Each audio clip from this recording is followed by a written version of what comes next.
계신 하나님 아버지, 이 시간 주께서 영광과 존귀와 경배를 받으시옵소서.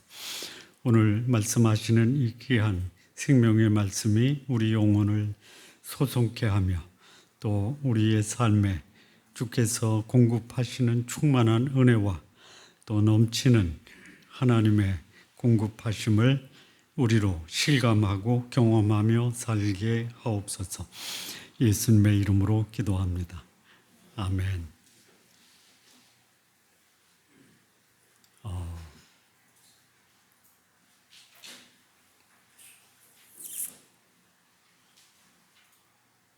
소위 지도자라고 자처하는 분들이 많죠.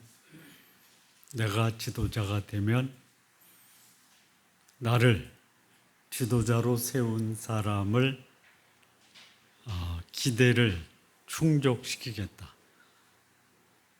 내가 지도자가 되면 나는 흩어진 우리 백성들의 마음을 하나로 모으겠다. 내가 지도자가 되면 일자리를 창출해서 먹고 사는 문제 걱정 없게 하겠다. 그래서 지도자로 뽑아주잖아요. 그러면 그 지도자가 되겠다라고 한 사람이 공약으로 내세운 것을 그가 지도자로 있는 동안에 실행을 하나요? 아니면 지도자가 되기 위한 소위 미끼로 던지고 지도자가 되면 언제 내가 그런 공약을 했냐라고 잊어버리는 그런 경향이 많았죠. 지도자가 갖춰야 될 중요한 덕목이 뭡니까? 오늘 이 본문의 제목처럼 종의 마음을 갖고 종으로 살다가 종으로 돌아가는 거죠.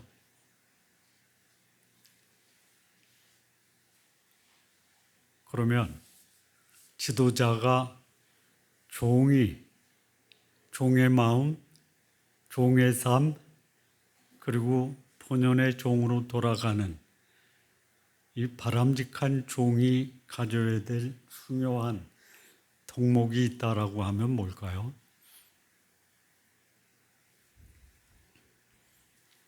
제일 중요한 거 성숙한 인격이죠.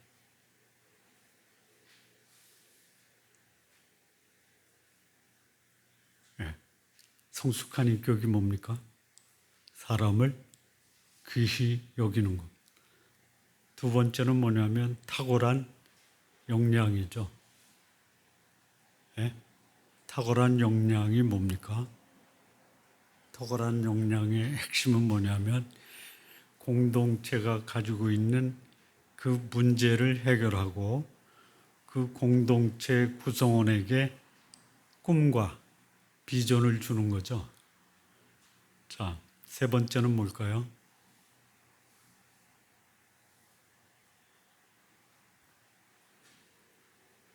그치지 않는 헌신이라고 그래요.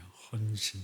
그래서 이 바람직한 지도자가 가져야 될 세 가지 덕목, 역량, 인격, 역량, 헌신. 그것을 보여준 그 종의 모본이 되는 분이 누굽니까? 예수님이에요.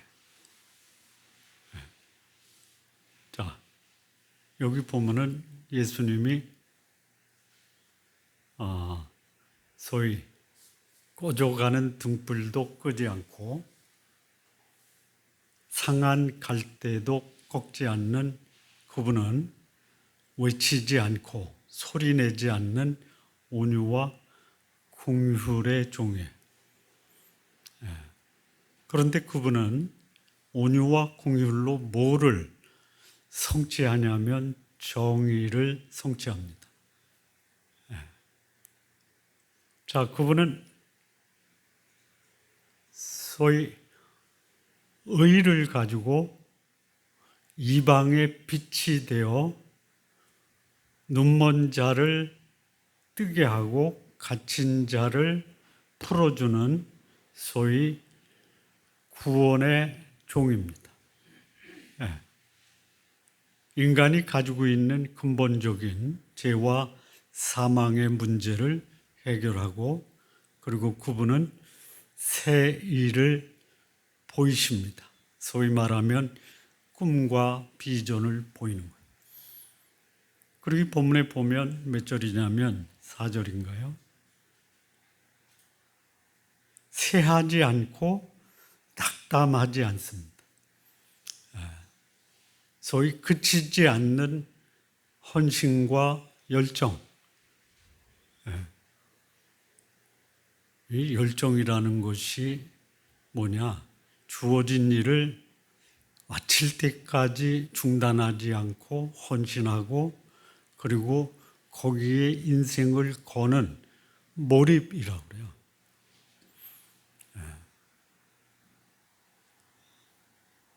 이 예수님의 종된 모습을 보고 그분 돌아가셨는데 미국 행정부의 한인으로서는 최고위직까지 올랐던 행정부입니다. 누가 있었냐면 강용우 박사라고 있었죠. 그분이 청소년들 특강 시간에 리더의 세 가지 덕목에서 이 세 가지 말씀을 했는데, 그분이 그걸 어디서 인용을 했을까 봤더니 예수님이에요. 예수님의 모습이, 그분은 천지를 창조하신 분이에요. 죄인된 인간을 구원하신 분이에요. 그런 역량이 있는 분이, 그분의 인격은 어때요? 온유하고 겸손하고 긍휼이 넘치시고, 그리고 그분은 자기에게 주어진 그 사명이 완수할 때까지 그치지 않고 그 일을 완수해 내신 분이에요. 오늘 본문이 여기 나의 종 이렇게 말씀합니다. 내가 붙드는 나의 종. 여기 나는 누구냐? 하나님 아버지입니다. 근데 그 하나님 아버지가 붙들다, 이게 뭐냐면 지지하다, 도움을 주다, 이런 뜻이에요. 하나님이 자신의 일을 위해서 붙드시는 종이라고 합니다. 종은 뭐예요? 일꾼이에요. 일꾼이에요. 하나님이 하나님의 뜻을 이루기 위해서 돕고 지지하는 그 종, 메시아입니다. 그런데 그 종은 내가 기뻐하는 자예요. 그리고 내가 택한 자예요. 하나님의 거룩한 영을 보내서 그분의 사명을 감당하게 하는데, 그 사명이 뭐냐? 이방의 정의를 베푸는 거예요. 그런데 이 말씀이 예수님이 이 땅에 오셨을 때, 요 나의 종, 기뻐하는 자, 택한 자, 나의 영을 그에게 줘서 이방에 여기 정의를, 심판을 베푼다라고 신약 마태복음 12장인가요?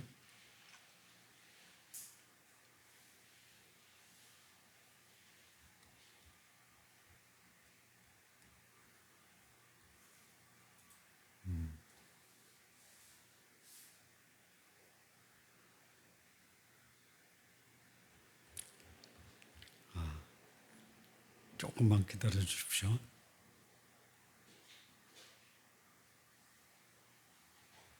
마태복음 12장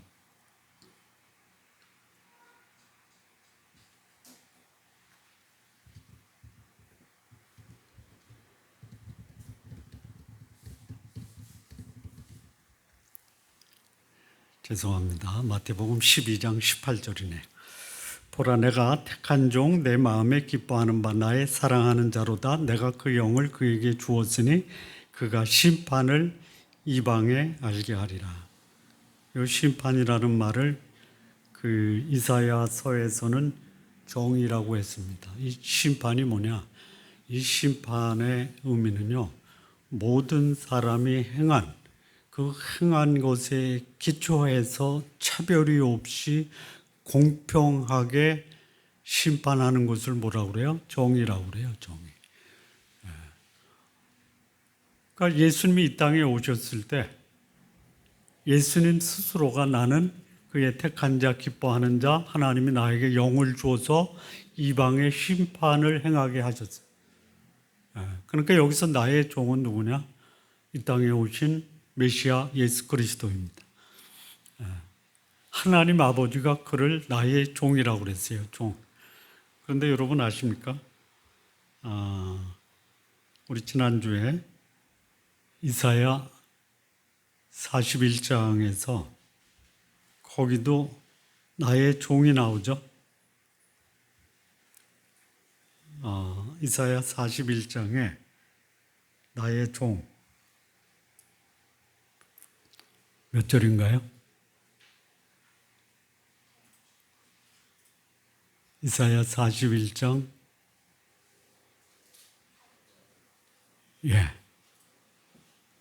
8절입니다. 그러나 나의 종 너 이스라엘아 내가 택한 야곱아 나의 벗 아브라함의 자손아. 그러니까 41장에도 여기 유다 백성 이스라엘을 가리켜 나의 종이라고 합니다. 그런데 여기 42장에서 또 내가 붙드는 나의 종 41장에서 나의 종은 누구죠? 이스라엘입니다. 이스라엘 유대인이에요. 그런데 42장에서 나의 종은 누구예요? 메시아예요. 아니 왜 유대인을 하나님이 나의 종이라고 했는데 42장에서 나의 종을 유대인에게서 하나님의 아들 예수 그리스도 메시아로 옮겨지는 이유가 뭐예요?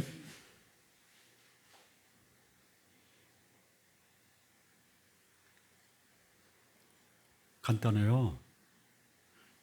41장의 나의 종은 종으로서의 그 역할을 제대로 수행하지 못했다. 그래서 하나님이 완전하신 종, 하나님이 이 땅에 우리 하나님의 구원받을 백성을 위해서 보내셨어요. 그래서 41장의 종, 그 종은 실패한 종, 42장의 종은 성취한 종이에요. 자, 이 사람은 결론적으로 말씀드리면 실패한 존재로 이 땅에 와서 뭔가 꿈과 비전을 갖고 하나님의 일을 하려다가 결국 실패한 종으로 끝나고 맙니다. 왜 그럴까요? 왜 사람은 보세요. 위대한 하나님의 종이라고 한 사람들을 보면 숨겨진 부분 말고 드러난 부분은 그래도 그것이 있기 때문에 그를 하나님의 종이라고 부르는데 자세히 들여다보면 그도 역시 실패한 인간의 연약함을 가지고 있다. 하나님의 종이라고 하는 사람들이 실패한 결정적인 이유가 뭡니까? 뭐예요? 속으로 말하면 제가 안 돼요. 맞아요. 욕망이에요, 욕망. 그거를 다른 말로 뭐라고 그래요? 자, 41장 마지막 절을 보면요. 보라. 41장 29절인데요. 보라. 그들은 다 헛되며 그들의 행사는 허무하며 그들이 부어 만든 우상들은 바라며 공허한 뿐이라. 이게 나의 종 이스라엘이 하나님의 택함을 받아 하나님의 일을 해야 되는데 그들이 하는 게 뭐예요? 헛돼요. 허무해요. 그리고 그들이 만든 건 뭐예요? 우상이에요, 우상. 바람 같은 우상. 공허한 우상이에요. 여러분 골로새서 3장 5절에 뭐가 우상 숭배라고 그랬어요? 탐심이에요, 탐심.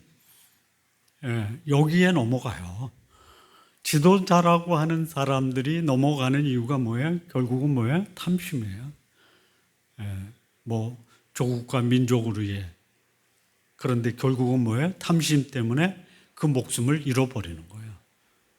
기회를 주면 어떤 자세로 그 지도자 역할을 해야 된다라고 말씀드렸습니까? 종이에요, 종. 여러분, 그 권위 있고 힘세고 포악한 지도자 앞에 나가기를 편하게 생각합니까? 겸손하고 온유하고, 예?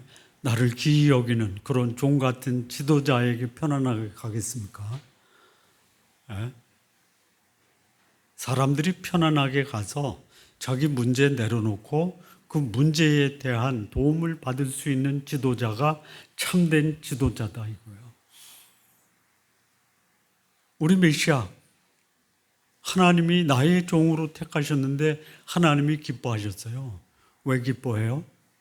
여러분, 기쁨의 정의가 뭐라 그랬죠? 소원 성취예요.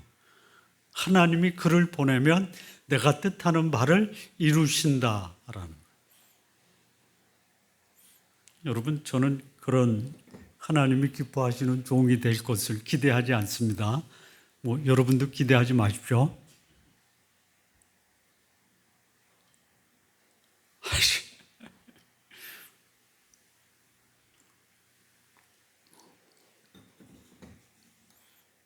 근데 하나님이 아들 하나님을 이 땅에 보내실 때 누구를 동행시키냐면요, 성령을 동행시키세요. 물론 예수님 자체, 메시아 자체가 성령의 도움 없이는 아무것도 못하는 게 아니에요. 성령이 하시는 일이 뭐예요? 성부와 성자가 하시는 것을 그 하나님의 형상대로 지음받은 사람들의 영혼 속의 역사에서 메시아 예수 그리스도 그분이 자기의 구원자라는 것을 깨닫도록 감동하시고 그 속에 역사하시고 그리고 예수 그리스도 그분이 하나님을 깨닫도록 감동하고 역사하는 분이 성령이에요. 그래서 그 예수 그리스도 그분이 이 땅에 오셨어요. 그 메시아를 지금 이사야 42장에서 하나님은 이사야 선지자를 통해서 그때부터 이 시대를 사는 모든 이 땅의 백성들에게 말씀하시는 겁니다. 그분이 오신 사명이 있어요. 정의를 베풀고 정의를 시행하고 정의를 세우기 위해서 그분이 오셨어요. 예수 그리스도가 다스리는 나라는요, 정의가 베풀어져야 돼요. 정의가 시행돼야 되고요. 정의가 세워져야 돼요. 자, 정의가 뭐냐? 요게 히브리 원어에서는 소위 말하면 인간관계의 공평함과 소위 그 비차별, 모든 사람을 하나님이 귀하게 여긴다라는 그 말씀의 의미가 뭐냐? 정의의 정의. 영어로는 justice라고 그래요. 그 법원이나 법무부 앞에 가면 그 한 여인이 눈을 가리고 저울을 들고 있죠. 이게 정의예요. 사람 안 봐준다 이거예요. 그리고 그 법에 기록된 대로 법과 양심에 의해서 재판하는 게 뭐예요? 정의예요. 예수님이 그런 분이에요. 그러니까 정의로 이 땅에 오신 분이에요. 여기 베풀다라는 것이 드러내다라는 거예요. 정의가 없었던 세대, 구체적으로 소위 사람을 어떻게 대할 것인가를 드러내기 위해서 이 땅에 오셨어요. 이게 정의를 베풀다예요. 근데 그 다음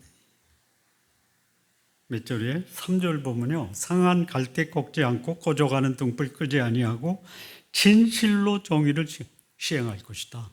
말로만 여기 정의가 있다. 이게 정의다라고 선포하는 것뿐만이 아니고요. 진실로 정의를 시행한다라고 그랬어요. 베푸는 것이 시작이라면요. 요 시행할 거다라는 것은 과정이에요. 말만 해놓고 행동으로 옮기지 않는 것이 아니라 말한 그 원리와 원칙을 행동으로 옮기시는 분이에요. 그리고 세 번째 4절에 세상의 정의를 세운다. 이거는 뭐냐? 이제는 이 정의가 구체적으로 이 땅에 하나의 원리로 세워지는 거예요. 시스템이라고 그래요. 정의를 세운다. 그래서 그 시스템이 돌아가도록 사람들의 의식과 또 이 사회의 구조나 정치 구조 속에 이것이 정의다라고 알려주는 거예요. 근데 예수님이 이 땅에 오셔서 실행하신 것이 정의지만 그 전에 하신 것이 있어요. 그거부터 말씀드리면요. 5절부터 보면요. 6절 보시죠. 나 여호와가 의로 너를 불렀은즉 내가 내 손을 잡아 너를 보호하며 너를 세워 백성의 언약과 이방의 빛이 되기. 정의로 베풀고 시행하고 세우기 전에 하나님이 이 땅에 무엇이 의인지, 의가 뭐예요? 이게 원칙과 기준이에요. 소위 사람이 하나님 앞에서 어떻게 살 것인가라는 원리를 보여주는 것이 뭐냐? 의예요. 그래서 요거를 영어로는 righteousness라고 그래요. 이 히브리어에서 요 정의는 미시파트, 의는 체데크라고 그래요. 그러니까 의는 하나님과의 관계에서 바른 관계. 정의는 뭐냐? 미시파트는 뭐냐? 인간관계의 공평과 비차별을 정의라고 그래요. 하나님과의 바른 관계가 없이는 인간관계가 바를 수가 없어요. 예수 그리스도로 말미암아 하나님으로 더불어 화평을 누렸다라고 그래요. 예수 그리스도는 이 땅에 오셔서 끊어진 하나님과 인간관계를 회복시키셨고요. 그리고 그는 인간과 인간관계의 깨어진 관계를 회복시키셨어요. 그리고 그 예수 그리스도를 하나님의 의로 받아들인 자 마음에 하나님은 평강을 주신 거예요. 우리가 누려야 될 세 가지 평강이 있어요. 하나님과의 관계, 인간관계, 자신과의 관계에서 평강을 누리는 것이 진정한 정의의 구현이다라는 것이에요. 근데 여기 예수님이 정의를 실현할 때 이 정의를 실현하는 예수님의 방법이 뭐냐? 여기 2절 보면요. 외치지 않아요. 목소리 높이지 않아요. 그 소리가 거리에 들리지 않아요. 가끔 이 건물에요. 밑에서 막 싸워. 들어보셨죠? 주차 때문에 막 싸운다고. 온유하지 못한 거예요. 목소리 높아야 문제가 해결될 거라고 해서 내가 목소리 높이면 상대는 더 높이죠. 그러면 문제 해결이 안 되지라 없던 문제까지 생기고. 문제를 해결하려면 어떻게 한다? 일단 목소리 낮춰라. 요즘 정치 지도자들 보면 정치하기 전에는 조근조근 했는데 정치 지도니까 목소리가 뭐 보통 큰 게 아니야. 여기 예수님, 메시아로 오신 예수님은요, 온유하세요. 온유하세요. 그런데 여기 그 다음 또 뭐가 나오냐면요. 상한 갈대 꺾지 않고 거저가는 등불 끄지 않아요. 뭐예요 이거? 긍휼과 자비예요.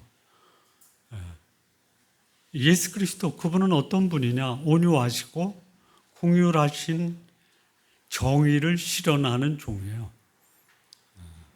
우리 예수님 믿는 사람으로 내가 지도자는 안 돼도 내 마음에 예수님의 마음을 품고 있다면요. 온유하고 긍휼하면서 사람을 귀히 여기는 삶을 살아야 된다. 그래서 그 사람을 보면 내가 사람을 어떻게 대해야 되는지를 알 수 있어야 돼요. 원리예요. 근데 그가 사는 삶의 모습이 사람 귀하게 여겨요. 그리고 그것이 어느 날 사람들에게 확산이 돼요. 그가 믿는 예수님을 다른 사람도 따라서 살게 하는, 이게 뭐예요? 예수님을 믿는 사람들의 삶의 모습이에요. 왜요? 예수님이 그렇게 우리에게 모본을 보여주셨다라는 것이. 자, 두 번째, 예수님은 어떤 분이냐? 5절부터 8절까지 보면요, 여기 창조하시고 솟아내시고 땅 위의 백성들에게 호흡을 주시고 땅에 행하는 자에게 영을 주세요.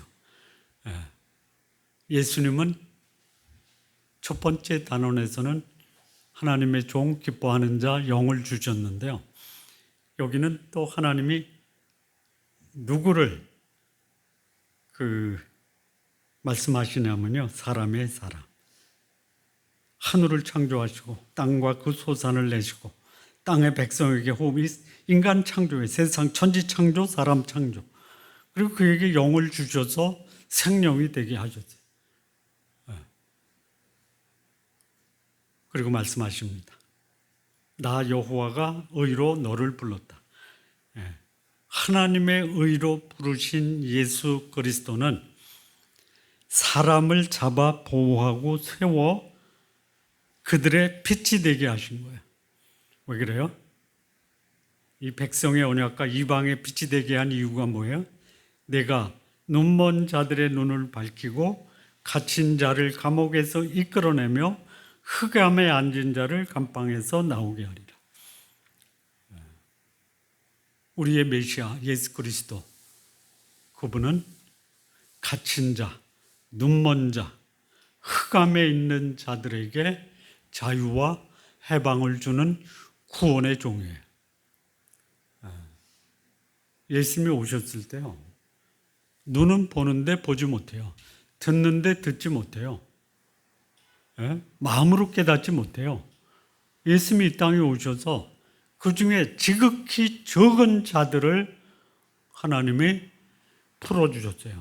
죄로부터 풀어주셨어요. 눈을 뜨게 하셨어요. 마음으로 깨닫게 하셨어요. 이게 누가 하는 역사예요? 성령이 하는 역사예요. 여러분, 성령이 모든 사람들에게 역사하는데요, 받아들이는 건 누가 하는 거예요? 내가 하는 거야. 이게 놀라운 거예요. 성령이 역사하는데도 강박하고 완악한 사람이 있는 반면에 성령이 역사할 때 그것을 받아들이고 예수님을 나의 구원자로 믿는 자들이 있는데 그 믿는 자 중에 내가 있다라는 것이 놀라운 거예요. 예수님 이 땅에 그야말로 완악하고 강박한 이 인간의 마음 속에 빛으로 오셨어요. 그래서 이 빛을 보고 깨닫게 하시고, 빛을 듣고 깨닫게 하시고, 마음을 열어서 그분을 영접하게 하는 구원의 종이십니다. 영혼이 구원받아야지 내 삶이 구원받고, 그리고 내 인생이 하나님 앞에 영광스럽게 되는 거예요. 여기 보면 나 여호와이니 이는 내 이름이라 나는 내 영광을 다른 자에게 내 찬송을 우상에게 주지 않는다. 여기 다른 자 우상은 뭐예요? 거절하는 자예요. 거절하는. 받은 자는 어떻게 해요? 그를 영화롭게 하는 거예요.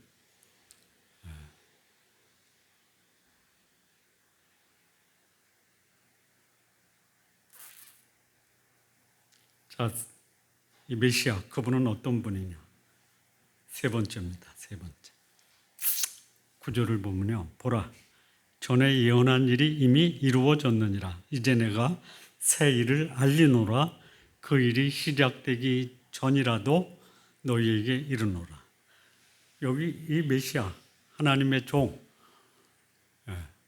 이 종은 어떤 분이냐? 새 일을 창조하시는 분이에요. 과거에 창조하셨어요. 그런데 과거에 천지를 창조하시고 인간을 창조하시고 인간에게 영혼을 주셔서 사람 되게 하시고 그들이 눈 멀고 감옥과 흑암 속에 있을 때 그들을 구원하신 분인데요. 그분은 과거에도 행하셨지만 앞으로도 행하실 창조의 종이세요. 그럼 여기서 앞으로 행하실 새 일이 뭐예요? 새 일이 뭐예요? 자, 이 과거에 천지 창조하셨어요. 그들에게 이 땅을 다 맡겼어요. 실패했어요. 뭐 때문에? 욕망, 탐심, 우상 숭배 때문에 그들은 실패했어요. 새 일을 하실 거예요. 그 새 일의 주인공이 뭐예요? 누구예요? 메시아죠. 근데 그 새 일 자체가 뭐예요? 메시아예요, 메시아. 물론 이 메시지를 받을 때 1차적인 소위 청중은 누구냐면요. 앞으로 바벨론의 포로가 돼서 바벨론에서 70년 포로 생활을 하는 유대인들에게 바벨론에서 그들을 석방시켜 다시 예루살렘으로 오시게 하겠다라는 포로 기한의 예언의 말씀이에요. 그게 세일이에요. 그런데 궁극적으로 이 세일이 뭐예요? 메시아가 이 땅에 오셔서 눈 멀고 갇히고 흑암 속에 있는 자들에게 눈을 밝히고 그리고 뭐죠? 감옥에서 이끌어내고 흑암 속에 있는 자들을 감방에서 나오게 하는 거예요. 그 일을 할 수 있는 유일한 분이 누구예요? 메시아, 예수 그리스도예요. 그게 세일이고 세일의 주인공이 뭐예요? 세일을 행하시는 메시아가 이 땅에 오셔서 세일을 행하시겠다라는 거예요.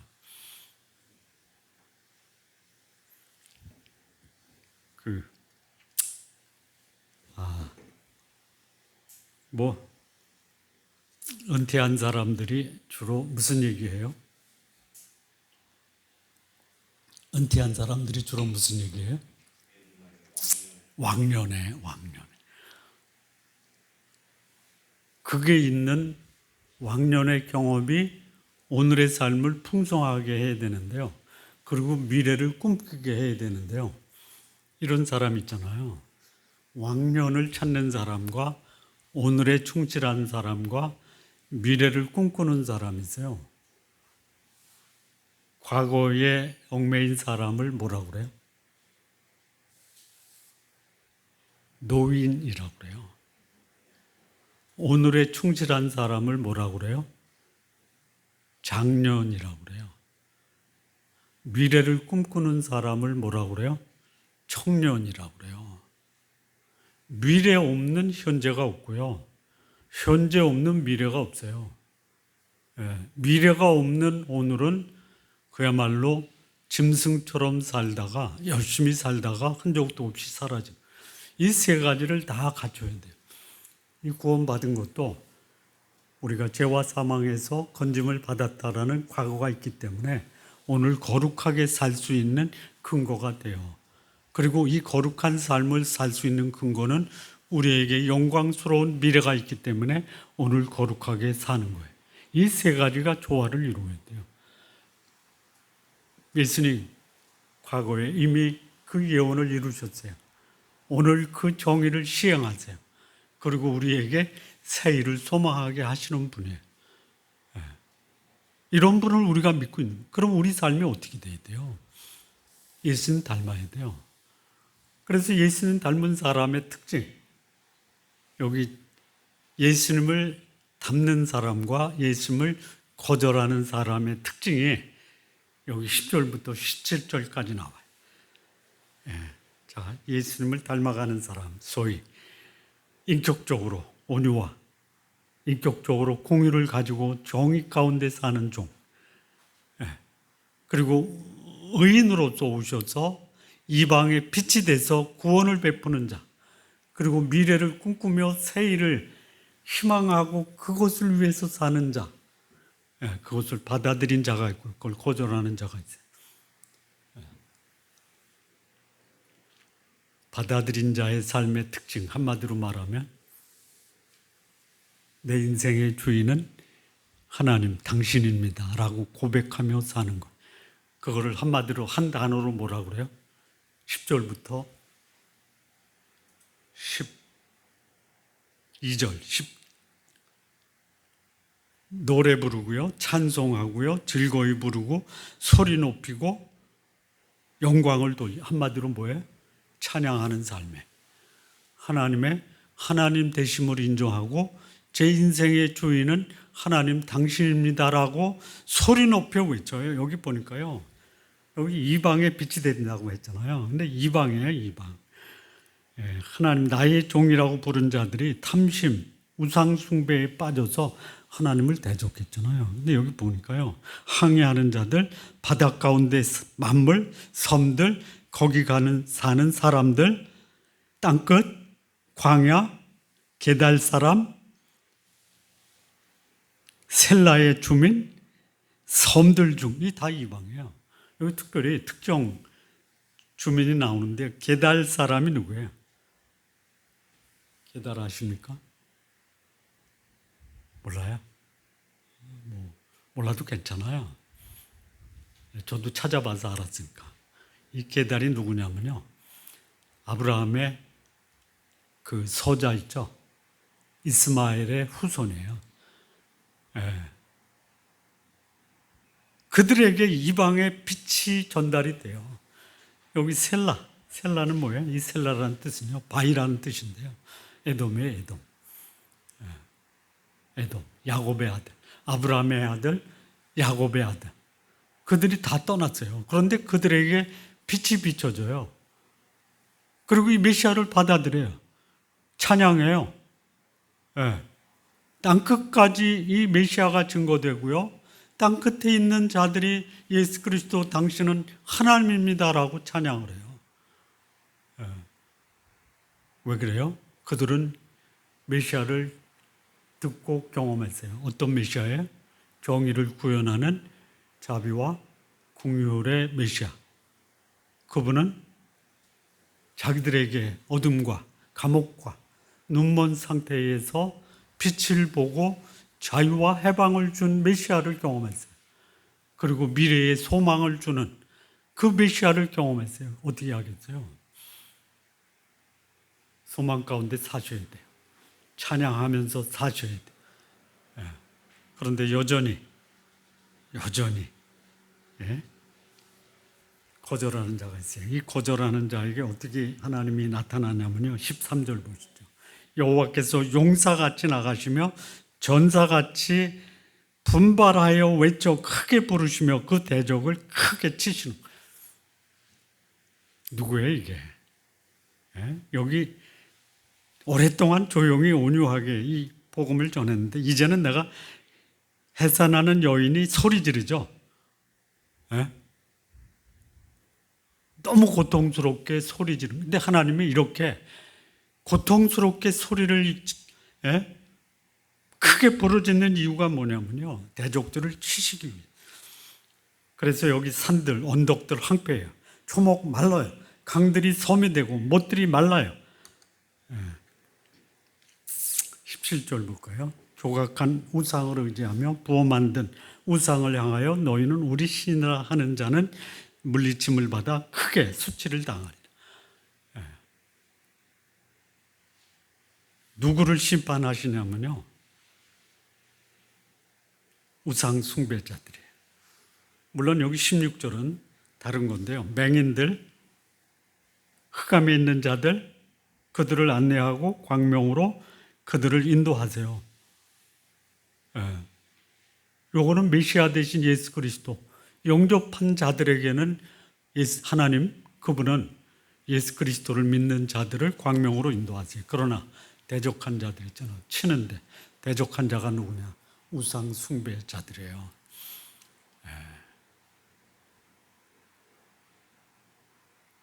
탐심에 빠져 있는 자, 자기 욕망에 빠져 있는 자, 세상에 빠져 있는 자. 우상은 누가 만들었죠? 우상은 누가 만들었죠? 사람이 만들었어요. 왜요? 나의 욕망과 탐심을 정당화하기 위한 근거로 우상을 만든 거예요.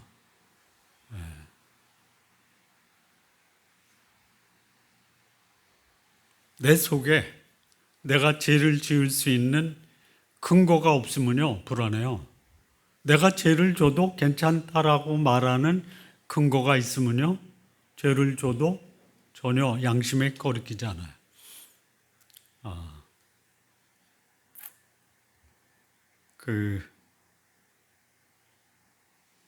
중세에 군주론을 지은 마키아벨리라는 분 들어보셨죠? 권력을 잡기 위해서는 어떻게 한다? 온갖 권모술수를 한다. 그건 기억나시죠? 권력을 잡으면 어떻게 행사한다?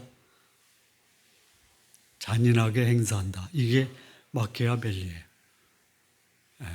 왜 그런 주장을 했냐? 너무 혼란스러우니까.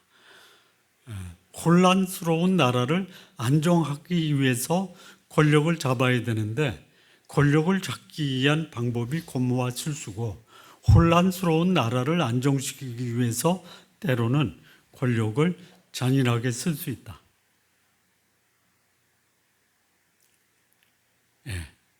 근데 후에 마키아벨리가 쓴 또 다른 책이 있어요. 말년에 메디치 가문이 자문을 해요. 피렌체의 역사를 기록해달라. 그래서 그가 말년에 쓴 책이 뭐냐? 피렌체사라는 거예요. 피렌체가 오늘날로 말하면 베네치아입니다. 근데 그러니까 여기서는 독재, 군주, 왕정을 얘기했지만 군주노래에서는 피렌체사에서는 뭐를 강조하냐면요. 백성들을 강조해요. 그래서 공화정이에요. 혼란스러운 나라는 강력한 지도자. 근데 그가 제공한 게 뭐예요? 권모와 술수, 잔인을 제공했어요. 그래서 어느 나라의 지도자가 권력은 잔인하게 써야 된다라고 공개적으로 얘기도 했어요. 저는 그게 정당하지 않다라고 봐요. 강력한 권력을 가지면요, 그거를 권모와 술수로 얻는 것, 정당한 방법으로 얻어서 백성들이 공감하고 백성들이 존경하는 그런 지도력을 발휘를 해야 돼요. 그게 뭐예요? 마키아벨리가 말년에 쓴 피렌체사에서 백성을 위한 정치가 진정한 정치 지도자의 덕목이다라고 얘기를 해요. 이게 똑같은 사람이 한 거예요. 여기 우리 주 예수 그리스도. 그분은요, 그야말로 우리가 인정하든 인정하지 않든 창조주예요. 통치자예요. 전능자예요. 생명의 주인이세요. 그분의 모습은 뭐예요? 그분은 온유하고 겸손하고 공유하신 분으로 사람을 귀히 여겼어요. 그분은 어둠 가운데 있는 이방에게 빛으로 오셔서 그들에게 그 영혼을 구원하는 참된 생명의 주인이 되셨어요. 그리고 그분은 이 땅에 오셔서 소망이 되실 것을 약속하셨어요. 그럼 우리는 어떻게 살아야 되느냐? 그분이 우리의 구원자이십니다. 그분이 우리의 통치자이십니다. 그분이 우리의 메시아이십니다라는 것을 고백해야 돼요. 고백하지 못하는 이유가 뭐예요? 내 속에 있는 욕망과 탐심. 그러면 하나님은 그 우상, 그것을 제거하십니다. 우상은 제거하시고 하나님의 하나님 되심을 고백하며 살아가는 우리 성도님들 되시기를 바랍니다. 기도하시겠습니다. 하나님 아버지 감사합니다. 우리 주님 예수 그리스도 정의를 실현하는 온유와 공휴의 종이시며 어둠 가운데 빛이 되시는 구원의 종이시고 미래의 소망이 되시는 창조의 주님이심을 우리가 믿음으로 고백하는 찬양하는 자로 살아가게 하옵소서. 예수님의 이름으로 기도합니다.